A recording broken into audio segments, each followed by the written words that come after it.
Engineering college हो, चाहे TRS college हो, सब जगह ये मैसेज हमको पहुंचाना है। रेप एक डॉक्टर का नहीं हुआ, डॉक्टर से पहले एक महिला का रेप हुआ। रेप एक डॉक्टर से पहले रेजिडेंट डॉक्टर का नहीं हुआ, एक डॉक्टर का नहीं। We have to view it in wider sense। एक महिला क्या मेरे किसी में सुरक्षित है?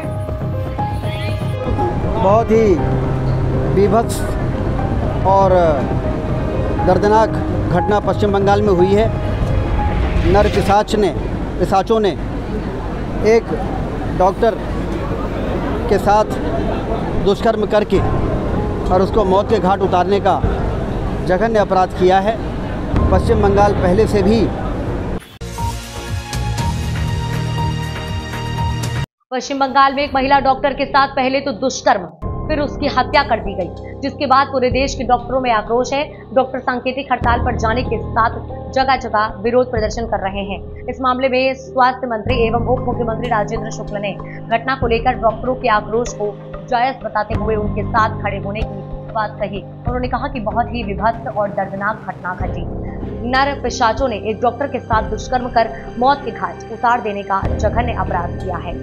पश्चिम बंगाल में कानून व्यवस्था पूरी तरह से समाप्त हो चुका है। प्रधानमंत्री लगातार यह प्रयास कर रहे हैं कि वहां की सरकार पर अंकुश लगाया जाए। सरकार अपराधियों को संरक्षण दे रही है, जिसके चलते इस तरह की घटना घट रही है। सरकार के संरक्षण में अपराधियों ने तोड़फोड़ कर सबूत को मिटाने का प्रयास किया है। डॉक्टरों का सांकेतिक विरोध प्रदर्शन चल रहा है। स्थिति को सामान्य बनाने का प्रयास किया जा रहा है।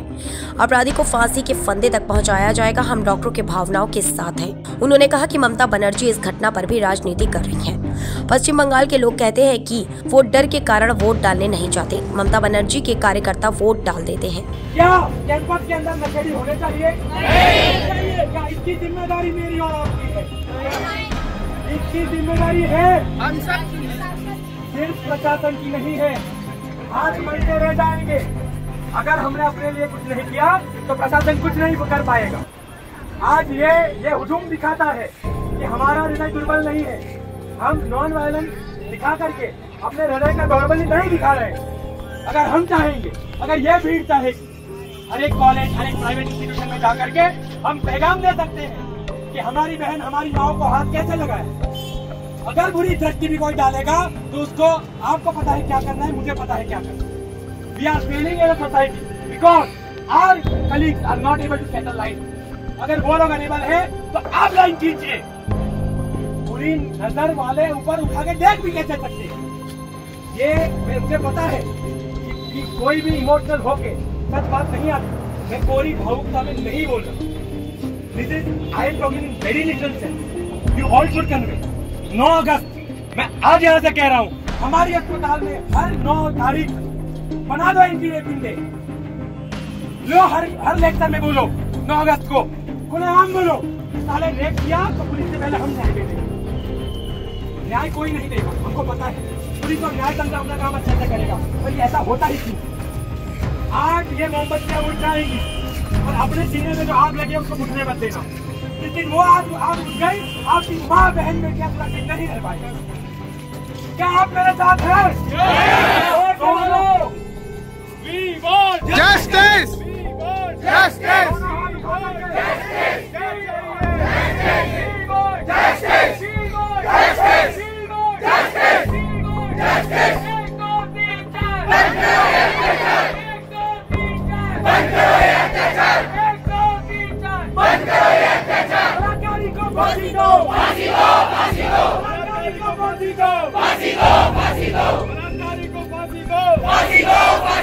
हत्यारों को फांसी दो, फांसी दो, फांसी दो, गुनहगारों को फांसी दो, फांसी दो, फांसी दो। We want justice, we want justice, we want justice। 1 2 3 4 बंद करो ये अत्याचार। 1 2 3 4 बंद करो ये अत्याचार। बहुत ही बीभत्स और दर्दनाक घटना पश्चिम बंगाल में हुई है। नर पिशाचों ने एक डॉक्टर के साथ दुष्कर्म करके और उसको मौत के घाट उतारने का जघन्य अपराध किया है। पश्चिम बंगाल पहले से भी कानून व्यवस्था वहाँ पूरी तरह से समाप्त हो चुकी है। हमारे प्रधानमंत्री और गृह मंत्री ने लगातार ये प्रयास किया है कि वहाँ की सरकार पर अंकुश लगाया जाए। और अपराधियों को जिस तरह से वो संरक्षण दे रहे हैं। अभी आपने देखा कि जहाँ पर ये घटना घटी है वहाँ की सरकार के संरक्षण में अपराधियों ने जाके तोड़फोड़ की है और जो सबूत थे उसको मिटाने का काम किया, सीसीटीवी कैमरे को तोड़ा है। ये सरकार के समर्थन के बिना और संरक्षण के बिना ऐसा काम कहाँ से हो सकता है? जब सारा देश इस घटना से हिला हुआ है, वहाँ पर अपराधियों का हौसला इतना बुलंद हो जाए बिना सरकार के समर्थन के, ये संभव नहीं हो सकता है। इसलिए आज पूरे देश में डॉक्टरों ने सांकेतिक रूप से इस प्रकार के जघन्य अपराध के खिलाफ विरोध प्रदर्शन किया है और मुझे उम्मीद है कि अपना विरोध प्रदर्शन करके और उन्होंने केंद्र सरकार के ध्यान में, वहाँ की सरकार के ध्यान में अपनी बातें रखी हैं और अब स्थिति सामान्य करने का प्रयास किया जाएगा, क्योंकि जो बीमार लोग हैं उनकी सेवा तो तभी हो पाएगी जब डॉक्टर ड्यूटी पर रहेंगे। और इसलिए हम उनसे निवेदन करेंगे कि आपका विरोध निश्चित रूप से उच्चतम स्तर तक पहुंच चुका है। प्रधानमंत्री से लेकर सारे लोग इस मामले को लेके चिंतित हैं। कोई न कोई समाधान निकलेगा, अपराधी किसी भी कीमत पे बचेगा नहीं और वो फांसी के फंदे तक जाएंगे, ये भरोसा वो रखें और बीमार लोगों की सेवा करने के लिए वो ड्यूटी पर लौटें। हम सारे लोग उनकी भावनाओं के साथ हैं और हम लोग पूरी तरह से डॉक्टरों की सुरक्षा के प्रति और ज़्यादा मजबूती के साथ अपने मध्य प्रदेश में काम करेंगे। ये ममता बनर्जी ने मार्च भी निकाला है इस घटना पर। ममता बनर्जी का ये बयान कि वाम और राम के लोग इस प्रकार से अस्थिरता फैला रहे हैं, इतनी बड़ी घटना हो गई और आपको राजनीति की बात कर रही हैं आपको स्वीकार करना चाहिए कि हमारे मध्य प्रदेश, हमारे पश्चिम बंगाल में अपराधियों के हौसले इतने बुलंद हो गए हैं कि ड्यूटी कर रही, मानवता की सेवा के जो प्रतीक होते हैं डॉक्टर, ड्यूटी कर रही ऐसी बच्ची के साथ दुष्कर्म हुआ और आपके चेहरे में शिकन नहीं है। आपको तो तत्काल ऐसे लोगों को कटघरे में रख लेना चाहिए था और उनको फांसी के फंदे पर पहुंचाने का घोषणा करनी चाहिए। इसके बजाय आप मार्च निकाल के और जिस तरह से आपकी इसी प्रकार की गतिविधियों के कारण वहाँ पर कानून व्यवस्था पूरी तरह से चौपट हो चुकी है।